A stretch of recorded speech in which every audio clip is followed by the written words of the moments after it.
Welcome into another edition of The Butcher versus the Spin Instructor, presented by LB's Meat Market. I'm Neil McCready. Greg Jones here with me as well. Campbell McCready here with me as well. The college season is over. Both Greg and Campbell correctly predicted that Alabama would win and cover the spread on Monday night, but we still have some NFL games to finish because at The Butcher versus the Spin Instructor, we take this thing through the Super Bowl.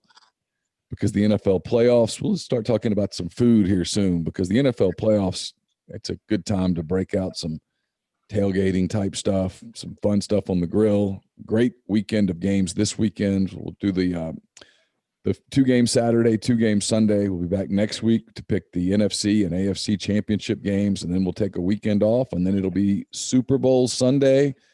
We'll have we were just talking about it. We'll have a food extravaganza on that particular show building up to the Super Bowl. Speaking of food, Greg, what's going on at LB's Meat Market?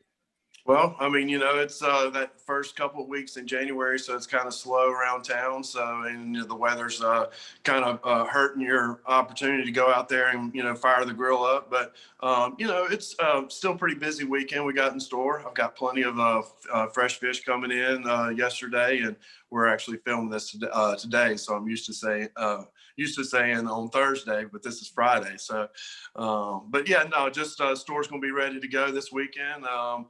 Zach's going to be making some boudin on Monday.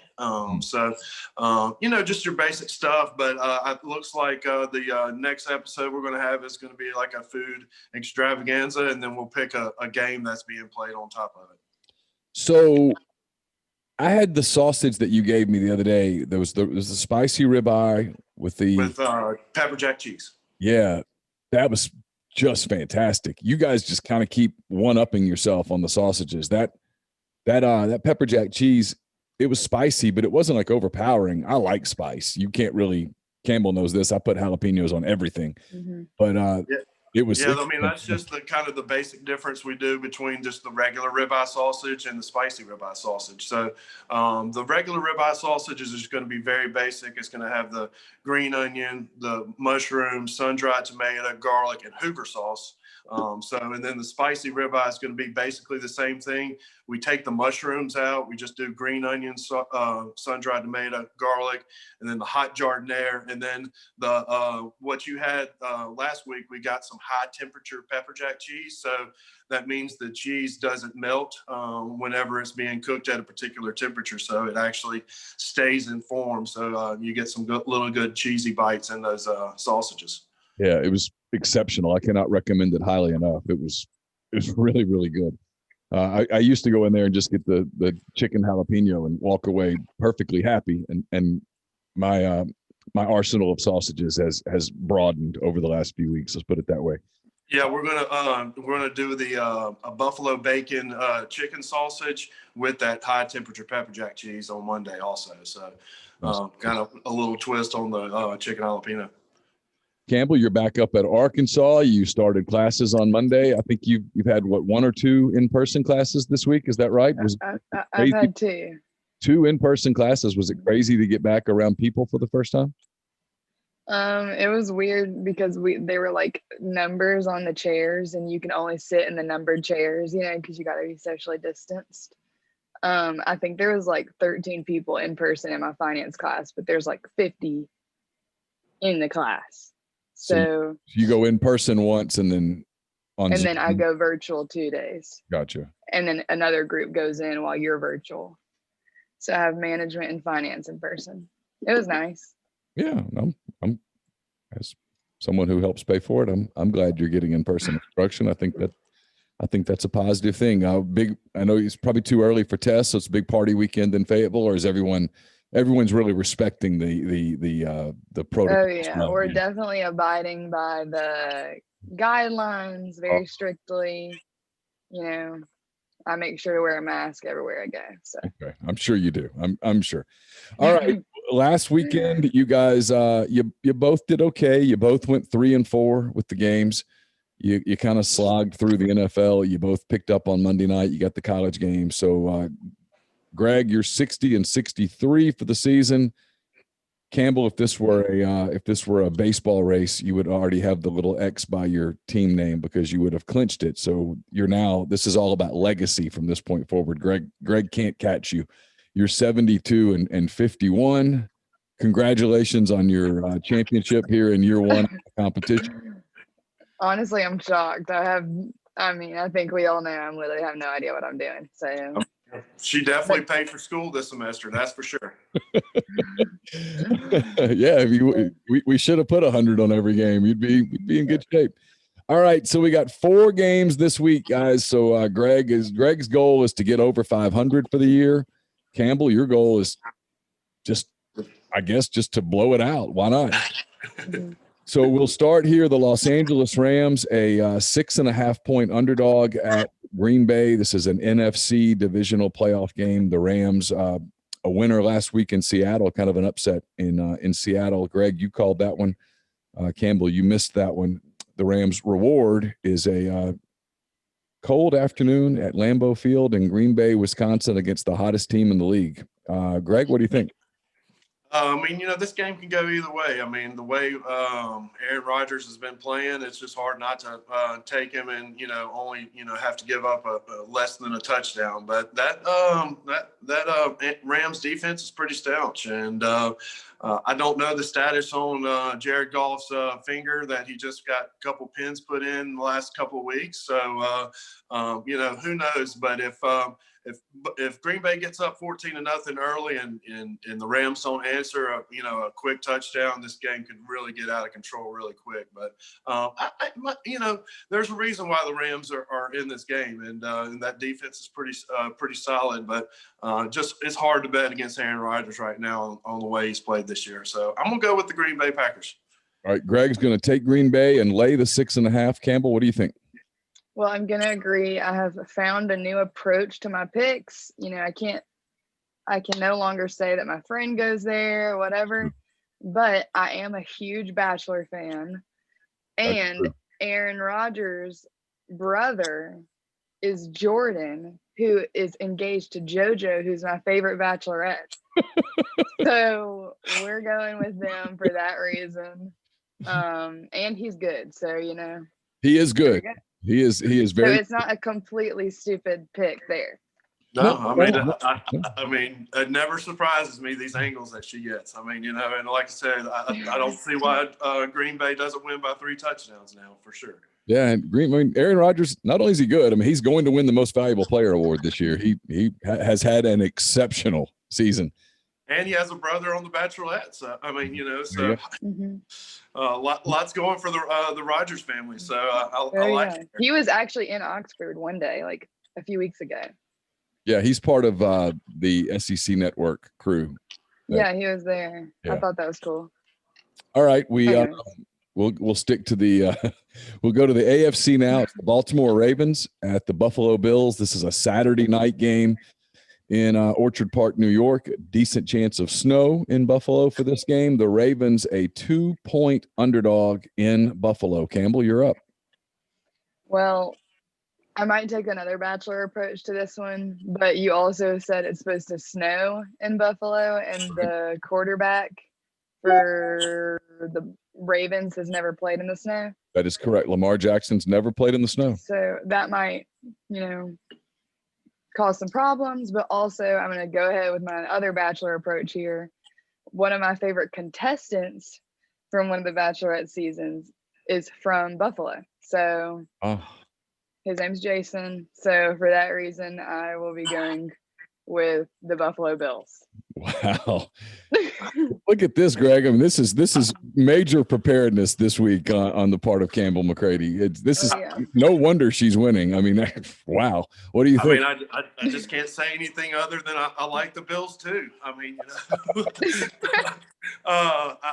don't have any Bachelor and Bachelorette angles to this game. I did not know that one of the contestants was from Buffalo, so I'm not shocked. There's a lot of contestants from lots of places in the country. I actually have a friend that was on the Bachelorette, so back in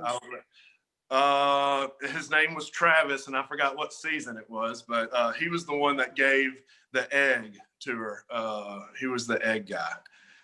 Anyway, it was like 5 or 6, like season 5 or 6. Anyway, I got to go. but that's not my angle to the Buffalo situation. I just think Lamar Jackson it's hard. I know he got his first playoff win last week, and he's a good quarterback. And I just think the Buffalo Bills are kind of destined this year, and they're a good football team too. So I like Buffalo to roll here. I think it's a good pick.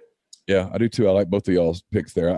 I think the Bills are one of the most fun teams to watch, and they've got fans there for the first time now, and they're kind of excited, and they got the nerve win out of them, and now they kind of get to play with house money. Speaking of house money, the Cleveland Browns playing with tons of it this week. Cleveland, a 10-point underdog at Kansas City. The Chiefs had a bye in the first round. They are now prepared to defend their Super Bowl title at Arrowhead on Sunday afternoon. This game kicks off at 2:05. You can see it on CBS. And Greg, the Browns are a 10-point dog against the Chiefs. I like Cleveland here. I just think they can run the ball. They played really good against Pittsburgh. I mean, who would have thought they were up 28-0 after the first quarter? But they're playing really good ball, and Baker's got some good confidence. And with that being said, I mean, Kansas City hadn't played, since, their first team hadn't played in 2.5 weeks, 3 weeks. So, I'm not saying there's an angle on that, but, it's hard to get, NFL speed and game presence back in one quarter. So I don't see why Cleveland can't, jump on them in the first quarter and make this a close game, and maybe a field goal type, does it. But, you might get a push with the 10 points. But, I like the points here. I like Cleveland. All right. Campbell, Greg's taking Cleveland and the double-digit points. What do you think?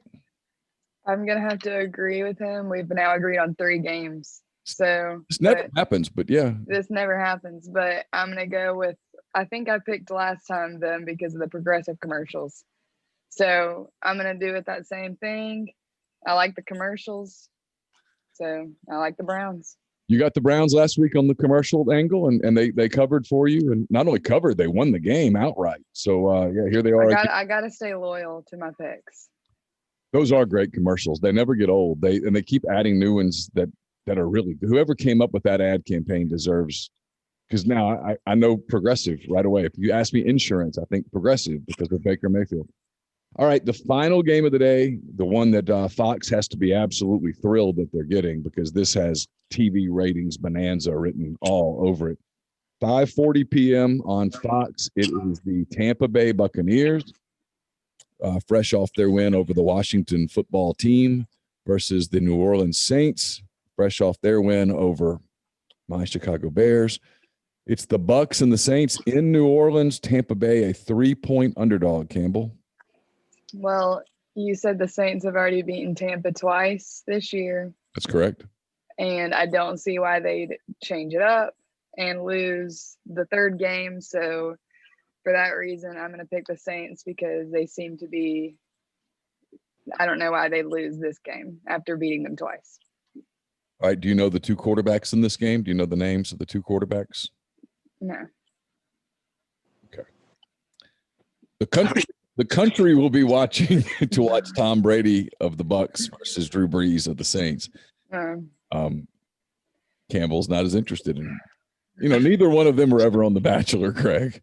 Yeah, sorry. I know they didn't have brothers on there either. So let's try one more quiz. If they were on The Bachelor, I would definitely know who they were, but unfortunately, I know who they are, but I couldn't have just popped that out. Oh, two questions for you, Campbell, before we get Greg's pick here. Do you know who Tom Brady is married to? No, but I feel like I should. She's richer than he is. She's made more money, and he's probably the greatest quarterback of all time from a championship standpoint. Do I know who this person is? Would I know? You will know the name. Gisele Bündchen. Who? The supermodel, Gisele. Hold on. As she turns her camera off and she's like, "Oh yeah, of course." I'm surprised you don't know who Giselle is. That I'm blown. How do I know who Giselle is and you don't? Oh, here's my other question. The Bachelor, they follow a formula and they've got a crazy girl this time. How far does the crazy girl go this season of The Bachelor? Well, I've not spoiled anything this season for myself. But her name's Victoria. Her occupation is queen. Yes. So, but I think she was playing it on there. There's just no way that someone could act like that on national TV. Like, why would you? Do you agree? Like, I feel like they just got her on there just for ratings. Well, they have a formula that they seem to stick to, and I think she'll probably leave maybe like week 6. They're going to ride this storyline until people get tired of it. Because and then they're going to do a dramatic exit and then she'll leave. You want to save the real relationship storylines for towards the end. Now's the crazy time. This is kind of like, remember American Idol, Greg, when the first few episodes of American Idol were really primarily built over the really bad auditions. They'd show you just enough good auditions, but they built it around the bad because they wanted to save the storylines of the people that were actually contenders until later in the show. Yeah. The Bachelor follows a very similar formula. And listen, I can't make fun. I watch it every season just about. And so far, I've watched this one. Monday night, Alabama and Ohio State were playing in the national championship game. And I had the game on my laptop on mute, but I was watching The Bachelor. And I realized that I have to take my man card and say here. But it was really entertaining. Yeah, I mean, it's almost kind of like the WWF in a way. You know, they have the climax and they label the bad guy and everybody boos when the bad guy comes in, and they label the good guy and everybody cheers. So it's almost kind of like wrestling. I probably need to get back in on this Bachelor series and stuff. It's really good television if you can just if you can not feel sorry for them and stuff and just watch it for the entertainment value. I wonder if there's an over and under of how many times a girl cries in Bachelor. Like if there's an over and under, like if you could bet, like a good prop bet, like I don't know what the number would be at. Be high. Well, I always tell my friends that if I turn 24 and I'm still super single, I will be applying for The Bachelor. And I'm so serious. I'm not kidding. Well, I just at that point, I think I'd make like maybe to week 7 and gain a lot of followers on Instagram and then leave. And so I wouldn't be like considered like a Bachelor person, but I would have gained followers from the situation, maybe some brand deals like these people do. And so I gained something from. I think what would happen with you if you did get on the show, the guy would be a St. Louis Cardinal fan, and you would be like, I'd have to be like, I have to leave. I have to leave now. All right, Greg. Well, all I can say is, Campbell, if you're ever on The Bachelor, Greg's going to have to start selling bourbon, or because I'll need some. I'll come in there. You say, "What do you want?" I'll say, "What can I drink off the grill?" All right, Greg. Campbell's taking the Saints and given the 3 points at home against Tampa. What do you think? I like the Saints too. I think it'll be a good game. I know it's kind of a Super Bowl that never happened, 2 years ago because of a terrible call, but it is what it is. But did you see the History Channel post the picture of old Tom Brady and old Drew Brees and like Sunday night? I thought that was pretty good stuff. That was good stuff. Where they looked like they're in their 70s. But yeah, they'll market this game really well, and I hope it's a good game. I mean, there's an angle that I always say that's hard to beat a team 3 times in the same year. Just the Saints feel like they've got their number, and who knows? But I like the Saints here, and hopefully we get a Green Bay Saints NFC title, and who knows, Buffalo? You never know with the Cleveland.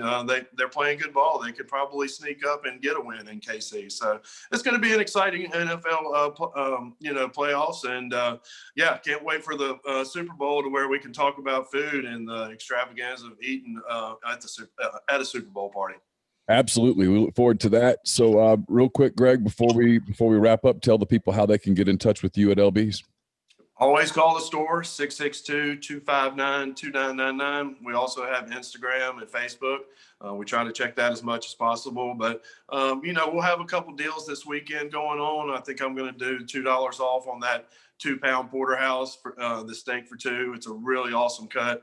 A lot of people, get scared because of the thickness. You really, just ask me or ask Richard or ask anybody, how to cook it. We can, help you out and give you some instructions on it. But, just a hard sear on each side and then stand it on the bone and trust your meat thermometer. That bone will kind of indirect heat and smoke out and get it, cooked all the way through. So, always call the store if there's a particular thing you're looking for. My mom has been doing jalapeno poppers this morning. So we have a lot of people that come in and get 12 to 15 at a time. And, I don't blame them. They're really awesome. So Awesome. if there's anything we can do, just always call the store. We'll get you taken care of. All right. We'll look forward to that. I'll probably be in there to see you at some point this weekend. So I look forward to seeing you, and hope everybody does stop into LB's. A great place to get yourself set up for a weekend of NFL football. We'll be back next week with our picks for the NFC Championship game, the AFC Championship game, and as we get closer and closer to Super Bowl Sunday, which should be a national holiday. It really should. There's no reason that it shouldn't be. We should get the next Monday off as a day of recovery. That's my political stance, and we'll see. Well, you would get my vote. I would definitely register to vote for you on that for sure. There you go. So for Greg Jones, who is voting for me for president in 4 years, for Campbell McCready, who probably would also vote for me, I'm Neil McCready. That does it for this edition of The Butcher versus the Spin Instructor, presented by LB's Meat Market. Thanks for watching. Have a great weekend, and we will talk to you next week. Bye.